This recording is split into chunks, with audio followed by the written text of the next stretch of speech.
పెట్టుబడుల అవగాహనపై రేవంత్ మరియు గిరిబాబు గారు కండక్ట్ చేసే వెబినార్ కోసం ఈ నెంబర్కి కాల్ చేయండి. Hi everyone. సో ఇదైతే F&O ఫ్యూచర్స్ అండ్ ఆప్షన్స్కి సంబంధించిన న్యూ రూల్స్ అండి. సెబీ కొత్త రూల్స్ అన్నీ తీసుకొస్తుంది. సో ఒక ట్రాన్స్ఫర్మేషన్ స్టేజ్లో అయితే మనకి ఈ డెరివేటివ్స్ మార్కెట్ ఉందని ఖచ్చితంగా చెప్పొచ్చండి. So all investors are requested to be informed.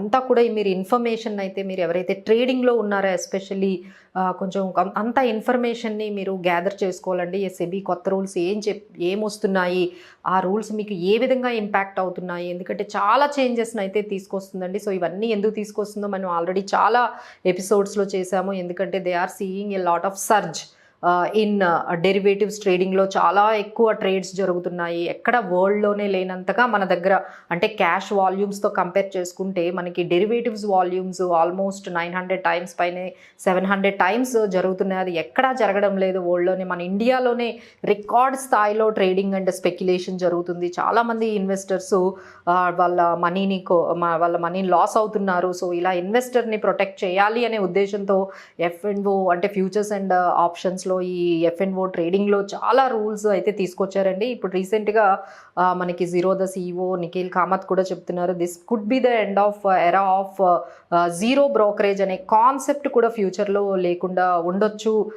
దానికి ఎండ్ కార్డ్ అంటే ఈ జీరో బ్రోకరేజ్ అనే ఆ కాన్సెప్ట్ కూడా ఎండ్ అనేది మనకు కనిపిస్తుంది. ఎందుకంటే సెబీ సర్క్యులర్ చాలా క్లియర్గా అందరి బ్రోకర్స్కి పంపిస్తుందండి. మీరు ఏదైతే ఏ క్లయింట్కి ఎంత అయితే ఛార్జెస్ చేస్తున్నారో వాటిని చాలా ట్రాన్స్పరెంట్గా చెప్పమని, ఎలా అయితే ఈ ఎక్స్చేంజెస్ అయితే NSE కానీ BSE కానీ వాళ్ళ ఛార్జెస్ ఏంటి చాలా క్లియర్గా మెన్షన్ చేయమని చెప్తున్నారు. అప్పట్లో మనకి ఎక్కువ వాల్యూమ్స్ చేస్తే వాళ్ళకొక ప్రైజు, లేకపోతే ఇంకొక క్లయింట్ తక్కువ వాల్యూమ్స్ చేస్తే వాళ్ళకొక ప్రైజ్, ఈ విధంగా చాలా రకాల ఛార్జెస్ అనేవి రకరకాలుగా ఉండేవండి. ఇప్పుడు అంతా కూడా స్ట్రీమ్ లైన్ చేయడానికి వాళ్ళు SEBI has asking to be more transparent. అంటే ఈ స్టాక్ బ్రోకర్స్కి ఇన్వెస్టర్స్కి చాలా అయితే ఇంపాక్ట్ అయితే కనిపిస్తుందండి. సో లెట్స్ టాక్ అబౌట్ ఈ సెబీ న్యూ రూల్స్ ఏ విధంగా ఉన్నాయి, అసలు ఎందుకు తీసుకొస్తున్నారంటే టు ఎన్హాన్స్ స్టెబిలిటీ అండి. స్టెబిలిటీ మార్కెట్స్లో తీసుకురావాలి. ఎందుకంటే మార్కెట్స్ ఆర్ రికార్డ్ హైలో ట్రేడ్ అవుతున్నాయి. అంతే రికార్డ్ స్థాయిలో ఈ రీటైలర్ ఇన్వెస్టర్ పార్టిసిపేషన్ కూడా పెరుగుతుంది. సో ప్రొటెక్ట్ ద ఇన్వెస్టర్స్ అనే కాన్సెప్ట్తో వస్తున్నారండి. సో దానివల్ల మనకి ఈ స్టాక్ ఎలాంటి చేంజెస్ వస్తున్నారని చూసుకున్నట్లయితే మార్జిన్స్ అయితే రిక్వైర్మెంట్స్ అయితే చాలా ఇంక్రీజ్ అయ్యే ఛాన్సెస్ ఉన్నాయండి. అప్పట్లో మీకు ఎక్కువ లివరేజ్ ఇచ్చేవాళ్ళు ఇన్వెస్టర్స్కి, ఇప్పుడు మీకు అంత లివరేజ్ రాకపోవచ్చేమో. అప్పట్లో మీరు తక్కువ క్యాపిటల్తోనే ట్రేడ్ చేసే అవకాశం ఉండేదేమో. ఇప్పుడైతే ఇన్వెస్టర్స్ అందరికీ కూడా హ్యూజ్ క్యాపిటల్ అయితే రిక్వైర్మెంట్ ఉంటుందండి త్వరలో మీకు ట్రేడింగ్ చేసే వాళ్ళకి. అలానే ఈ బ్రోకర్స్కి అయితే ఎన్హాన్స్డ్ డిస్క్లోజర్స్, ఆబ్లిగేషన్స్, స్ట్రక్చర్స్ అంటే మ్యాండేటరీ చేసేసారండి. ఇంకొంచెం ట్రాన్స్పరెంట్గా, ఇంకొంచెం ఆబ్లిగేషన్స్ అంటే రిస్క్ మేనేజ్మెంట్ ప్రొటెక్షన్స్ గురించి కానీ వాటి గురించి మీరు డిస్క్లోజర్స్ చాలా చేయాలని. అంటే ఒకవైపు ఇన్వెస్టర్స్కి, ఒకవైపు స్టాక్ బ్రోకర్కి ఇది చాలా సెట్ బ్యాక్ అండి. సో దే హ్యావ్ టు రీఅగైన్ వాళ్ళు చేసే ఆ ట్రేడింగ్ స్ట్రాటజీస్ కానీ, లేకపోతే వీళ్ళు చేసే ఈ బ్రోకింగ్ బిజినెస్ కానీ వాళ్ళ స్ట్రాటజీస్ని మార్చుకునే అవసరం అయితే ఇప్పుడు మనకి చాలా కనిపిస్తుందండి. సో మినిమైజ్ ద రిస్క్స్ ఎలా అయినా తగ్గించాలి, ప్రొటెక్ట్ మార్కెట్ మ్యానిపులేషన్ అంటే ఈ మార్కెట్ మ్యానిపులేషన్ ఏదైతే ఉంటుందో దాన్ని తగ్గించి ఇన్వెస్టర్స్ని ప్రొటెక్ట్ చేయాలనే ఉద్దేశంతో మనకి చాలా వరకు ఈ చేంజెస్ అయితే తీసుకొస్తుందండి. సో దీనివల్ల మనకి ఈ క్లయింట్ బేస్, కంప్లయన్స్ ఇవన్నీ అయితే స్టాక్ బ్రోకర్స్కి ఒకవైపు ఛాలెంజింగ్గా ఉంటే, ఇన్వెస్టర్స్కి అయితే ఛాలెంజెస్ అయితే డెఫినెట్గా వాళ్ళకి మార్జిన్ ప్రెషర్ అయితే బాగా పెరుగుతుందండి. ఎందుకంటే మార్జిన్స్ ఎక్కువగా మీరు ఇంక్రీజ్ చేయాల్సి వస్తుంది. దానివల్ల మీరు లిమిటెడ్ ట్రేడింగ్ మాత్రమే చేయగలుగుతారు. సో లిమిటెడ్ ట్రేడింగ్ చేస్తే మీకు ప్రాఫిట్స్ మీద కూడా ఇంపాక్ట్ పడుతుంది. సో మీ ట్రేడింగ్ స్ట్రాటజీస్ అన్నీ కూడా ఒక్కసారిగా ఈ సెబీ రూల్స్కి అనుగుణంగా ఆలోచించి మార్చుకునే అవసరం అయితే ఆ టైం అయితే వచ్చిందండి. సో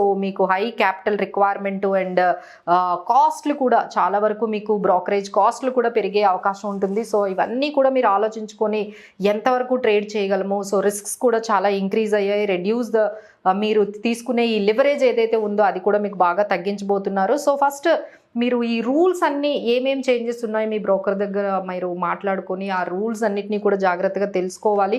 ఆ తర్వాత మనం ఎంత రిస్క్స్ మనము తీసుకోవాలి, ఆ రిస్క్స్ని ఎలా మేనేజ్ చేయాలి, అలానే మనకి క్యాపిటల్ సఫిషియెంట్ క్యాపిటల్ మనకు ఉందా లేదా, క్యాపిటల్ బేస్ మన దగ్గర అంత పర్ఫెక్ట్గా ఉందా లేదా అని తెలుసుకొని మనం ప్రిపేర్ అయ్యి అప్పుడు మార్కెట్లోకి రావాలండి. అలానే మనకి సో ఈ బ్రోకింగ్ అయితే మాత్రం చాలా ట్రాన్స్ఫర్మేషన్ స్టేజ్లో అయితే ఉంది. సో ఒకవైపు బ్రోకర్స్, ఒకవైపు ఇన్వెస్టర్స్ ఈ సెబీ రూల్స్ని చూసుకుంటూ ఆ చేంజెస్ని చూసుకుంటూ నెక్స్ట్ లెవెల్కి వెళ్ళాలండి. So this is how very sensitive phase అనేది మనం చెప్పొచ్చండి. So take some pause and understand the rules.